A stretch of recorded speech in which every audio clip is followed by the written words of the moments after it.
Good evening, everyone. Hi, and welcome to Willingness Wednesday. I am your coach, BVon Squires, and today we are sponsored by Spirit Source Connection.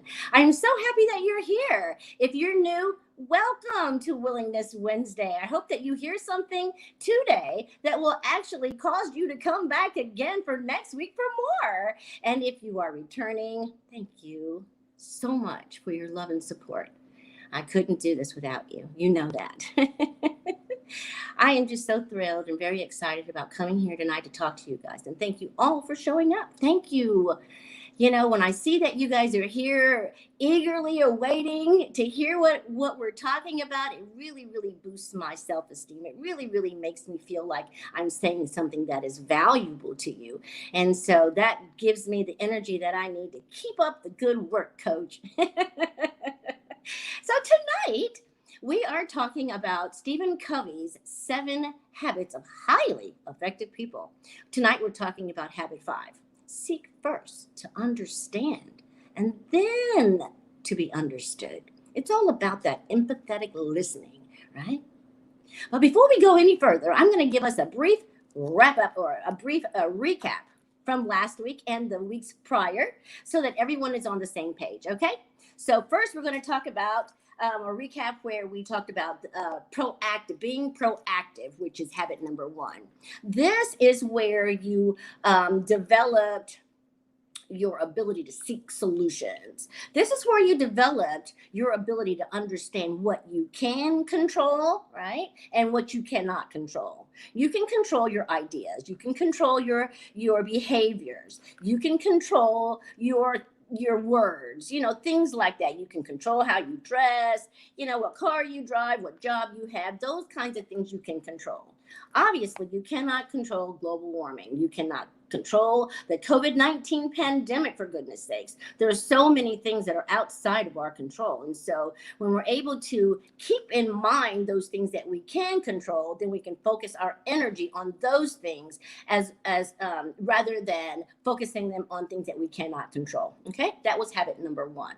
Habit number two was begin with the end in mind. What this did is it allowed you to develop the leader in you. Yes, you are the CEO of your life and you are the leader of your life. The leader is the one that has a vision. That's the part of you that says, I think one day I want to be a pilot.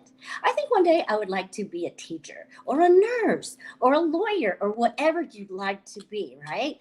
Habit number 2 allows you to look forward to where you can go. It allows you to look forward to the kind of person that you want to become. What kind of person do you want them to say you were after you have gone from this earth? I tell you what, if you want people to think well of you, well, then you're going to have to adapt. Habit number 2, you're going to have to adapt a concept or an idea of the kind of person that you want, the attributes that you want people to remember you by. Oh, she was so kind. Oh my goodness, she had a heart of gold. Oh my gosh, she was such a trailblazer. If these are the kinds of things that you want people to say about you, well, then all you have to do is just change a few things, adjust a few things, and then get moving on becoming your best self, right? So habit number 3, this is where you get to put first things first, right? Habit number 3 is when you get to be the manager of your knowledge, skills, and abilities. You get to see, okay, do I need to do this first or that first? And sometimes it can be quite difficult to determine what goes first, especially when there are competing priorities, especially when there are 2 things that can go at the same time or could possibly work, simultaneously. But you're going to figure out which one is going first. And I, your coach, can help you with that. So don't forget, I'm here. I'm on your team. I'm here to help you succeed. Okay? So what I want you to know now is that first 3 habits are called the private victory. At this point, you have adapted a new way of thinking, right? You have amended your behavior, right?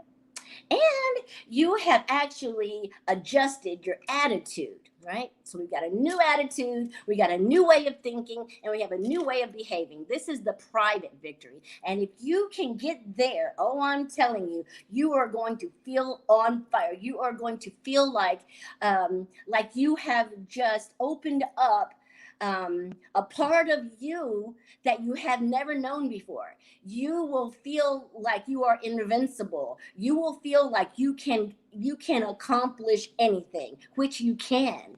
Once you have achieved this private victory, then you are ready to move all of your new great attributes, all that new way of thinking, that attitude, that behavior, onto now what is called the public arena. Okay, now you get to bring all of those habits, those wonderful habits that you have spent achieving and putting into place. Now we know it doesn't happen overnight, so I don't want to give you the impression that you can just read these and then there you are ready for the next step. No, it doesn't happen overnight. There are things, information that you're going to uptake. There are if you actually get the book that Stephen Covey has, there's a workbook that goes with it, and it asks you lots of questions. It'll ask you to think about different scenarios, and so it's more than just reading it. It is becoming a part of who you are. You are uptaking it into your mind. You are attaching it to a belief, and then you are following it up with a behavior. Now, once you're able to do that successfully in your own life, in your private victory, now you're ready to bring all of those skills to the table where others are bringing their best selves along with you bringing your best self. And then we come into habit number 4, which is think win-win, right? So now that you're at the table with all these other wonderful players, now everyone is thinking win-win. Everyone has an abundance paradigm, not one of scarcity. And so now we can all work together knowing that there's enough recognition, there is enough kudos, there is enough celebration for us all. We can all take part in the collective celebration of all of our good work. Okay, so there you are. Now everyone should be caught up. We are all on the same page. And now we're going to move forward into Stephen Covey's 5th habit, which is seek first to understand rather than and then to be understood, right? Now, what does that really mean, Coach? I mean, I've heard you say it a couple of times, but what does that really mean? I'm glad you asked. What that means is if I want to walk a mile in your shoes, right, I'm going to have to first take mine off, which means I have to let go of all my preconceived ideas. I have to let go of all of the outcomes I'm expecting. I have to let go of all of these, barriers that I have based on where I've come from, my experiences, my upbringing. See, we are all so different. We look different, our hair is different, we dress different, we may even speak different languages, right? But what I want you to understand is that behind those eyes, everyone is the same. Everyone seeks to be heard. Everyone seeks to be appreciated, respected. Everyone wants to be understood, right? So that's one thing that we all have in common. The other thing that we have in common is there is a place within each of us, which is, can't get this together, sorry. There is a place within each of us that is where our vulnerability lives. This is the sweet spot. This is the essence of who we are. And of course, we want to live there. And of course, we want to be around people that we can show this vulnerable part of who we are, the greatest part of who we are. However, if you've ever been snubbed, or you've ever been slighted, or you've ever been made to feel as if you're not important, well, then you're not apt to show that part of you just to anyone. No. That's where habit 5 comes in. because habit 5 is going to help you learn how um, to listen with empathy, right? This is where you're going to develop empathetic listening. What is that, coach? Ooh. Well, what that is, empathetic listening allows me to listen intently to what you are saying. It allows me not only to listen, but to hear and consider what you're saying without interjecting my own thoughts, my own ideas, or my own beliefs. I have to be able to listen to you from my heart, right? That's true listening. But there are a few infractions in the listening category that we're going to talk about tonight. One of those is spaced out.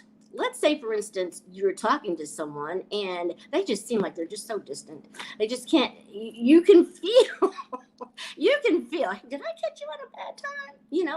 Oh, no, we're good. No, come on, we can talk. Okay, so that is the spaced out listener who's doing a million things that doesn't really have time to listen but wants to be there for you so badly, right? Because your girlfriend needs you. She needs you to be listening. But let's say she called you at a bad time and you definitely want to be there for her. But why not say, hey, love, I really want to give you my undivided attention. I'm right in the middle of something. Is it okay if I call you right back? And she's going to say yes. And then you do that. You follow up and you call her back because that's what's going to make her feel seen. That's what's going to make her feel heard. And then when you get on the phone with her, you'll be able to give her that empathetic listening that will help her feel understood. Okay. Now, the other one that we're going to have is the selective listener. Now, the selective listener is only really listening for buzzwords, words that can help them understand how far we're going in this conversation. They're listening for buzzwords. Oh, girl, I went to a theater the other day, a live play. Woo! I love live plays. Now you've got my undivided, full attention. Girl, have you seen Wicked? Oh my goodness, that was so good. And so this is the selective listener. She's listening, or he is listening for something that's going to spark them. They're listening for something that's going to be something they want to actually talk about. Shame on those selective listeners. Then you have people who are listening, but the whole time you're talking, they are trying to figure out what they're going to say back to you. They're trying to figure out what their response is going to be. Now, is that really listening? No, it's not, And so then you also have people who listen with a judgmental mind. They're so busy judging the words you're saying. They're so busy judging that they cannot give you their undivided attention. They cannot give you what you need. And you come away feeling unheard. You come away feeling dismissed, maybe. You come away feeling like, I did not feel accepted or loved. And so therefore, I am not going to show this person my vulnerable part, right? Or it's going to curtail it, limit it, I don't know about you, but I want to be loved and appreciated. I want to be heard and considered. And I know who I can go to for those things. Thank God he has put some wonderful people in our lives. And I bet you, each of you and each of us has at least one person that we can show our vulnerability to. And how important is that? To just let down the walls, just let down the mask, take the mask off, let down the walls, the guards, and just be yourself, right? Thank God for people like that who give us an opportunity to just talk. Sometimes we just need to get it out, not listening, not wanting solutions. Maybe sometimes we just want to get it out. And a lot of times, I know for me, when I'm talking to someone, the solution will come right out of my own mouth, which is really wonderful. Okay. So what I want to help you to understand today is that listening is something that grows as we grow spiritually. How about that? And so there is a spiritual component to listening. you listen with your eyes, because now you're looking for the facial expressions. You're looking for the body movements. This is what's going to alert you to maybe the words are coming out of your mouth, but what are you really saying? Ooh, girl, what do you think about John? He's cool. No. What do you think about John? He's cool. What she's really trying to say is, hey, I like John. What do you think about him for me? Is what she's trying to say.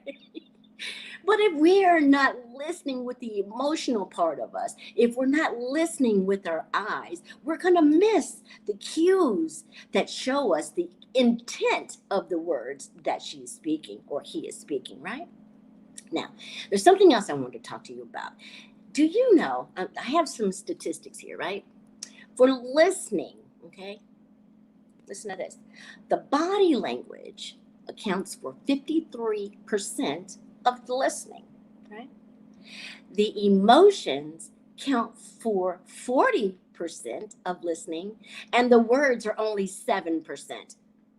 Go figure. Who would have thought that the words that are coming out of someone's mouth, right, do not have as much weight as the emotional part of how they're saying it? Have you ever heard that? It's not what you say, it's how you say it. There you go. See, the words are just, for clarification, just for understanding. But the emotion attached to those words bring content, right?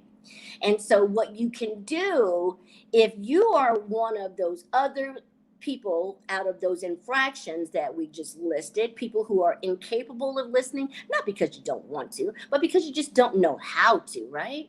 Not everybody knows how to listen, Coach. I understand that. And so that's why I'm here today, to help you understand that not everybody knows how to. And if you want to become an empathetic listener, it's going to take a lot of inner work. That's why this is 7 habits of highly effective people, right? Not just your average Joe Schmo. You're highly effective people who are willing to go the extra mile, who are willing to put in that effort. Number one, to know themselves in and out, so that when they come to the table with that private victory, then they are ready to work with others in the public arena for that public victory. See, as I was saying, I'm not sure if you guys were here last week, but last week I was talking about how Stephen Covey's idea is to bring us to professional and personal maturation, right? So that's where we're trying to go here with all these 5 habits. We want to create someone who is mature in their thinking, mature in their behaviors, and mature in their responses to others, so that you can work together to create the goals and achieve the goals that you're trying to achieve, right? All right, so now I want to just talk to you about mimicking. Mimicking is a way that you can show people, not mimicking, mirroring. We do not ever want to mimic. If you are mimicking someone, then you're, using the same phrases they're using. You are just kind of mimicking them back to themselves, which can make somebody feel a little put off, like a little dismissed or something like that. It can make them feel like they're not worth it, like you're really not involved, like you really don't care. But mirroring is where you want to be, right? Because mirroring allows you to say, I hear what you're saying, and I think what you're saying is, and you repeat it back to them. What I hear you saying is you feel like, and then you repeat that back to them. See, mirroring allows someone to say, oh my God, they really are listening. Oh my goodness, she's not just selective listening to me. Oh my God, she's not too busy to take a moment to hear what I have to say.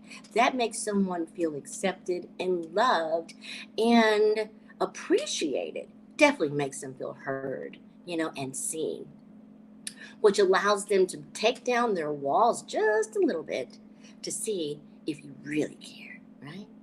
That's when you continue more Tell me more about that. Oh, that's quite interesting. I've never heard that perspective before. I'd love to hear more. And so this is a way that you can engage with someone that makes them feel like you really want to know. And of course you do, because see, you are the kind of person now that's learning from others' mistakes. You are the kind of person now that is bringing all your best to the table. They're bringing all their best to the table. So you want to be able to listen and understand and create those relationships. That's what it's all about, is the relationships. Now, I do want to have a disclaimer here. Even though this information is something that I'm bringing you today, it's something that I know. We are all human. There's a human component to us, and nobody is 100% perfect. So we all fall short. I fall short. Even as your coach, I do fall short in my personal life. But the best thing about it, listen to this. No one is going to be able to listen intently, with empathy, 100% of the time. But when you realize that you've made someone feel dismissed, or you made someone feel unheard, or you made someone feel as if you didn't care, you can always go back, right, and apologize. That right there, man, I tell you what, if you can go back and say, oh, I'm really sorry. I apologize. I had so much on my mind that day, and I should have probably said, hey, can we talk later? And I didn't, and I apologize. I would love to pick up where we left off, if that's okay. And most times out of 10, you're going to be okay with that. It's about taking responsibility for your part in the situation. You have to be able to take responsibility for your part. Not everyone can do that. You have to be highly effective to do something like that. Okay, so before we leave, I want to let you know, empathy, right? Empathy leads to consideration. Consideration leads to compassion. Compassion leads to communication, and communication leads to cooperation. Cooperation leads to integration, which sets us up for habit number 6. Oh my God, wasn't that the coolest? Habit number 6, which is synergy, is what we're going to be talking about next week. It's about how we can all work together as a team. It's about being a team player. That's like the geese that fly south for the winter in a V-shaped formation. They're flying, and they're in teamwork, right? We're going to talk more about that next week. Now, if you want to learn more about Habit 5 or any of the other habits that we have covered in this series, you can call me. If this is something that you would like to embark on, please call me so we can go ahead and get you started, right? You can reach me at 317-721-4315, or you can email me at b.VonSquires@gmail.com. And thank you so much for joining me here. Now, I am going to look forward to seeing you next week at 7:15 p.m. right here on Willingness Wednesday. In the meantime, I am going to be praying for you. I am going to ask God to bless you real good. And I am going to look forward to seeing you again here next week, same time. And in the meantime, if you need me, please reach out. I am your coach, and I'm happy to be here to help you. All right, guys. Love you. See you next week.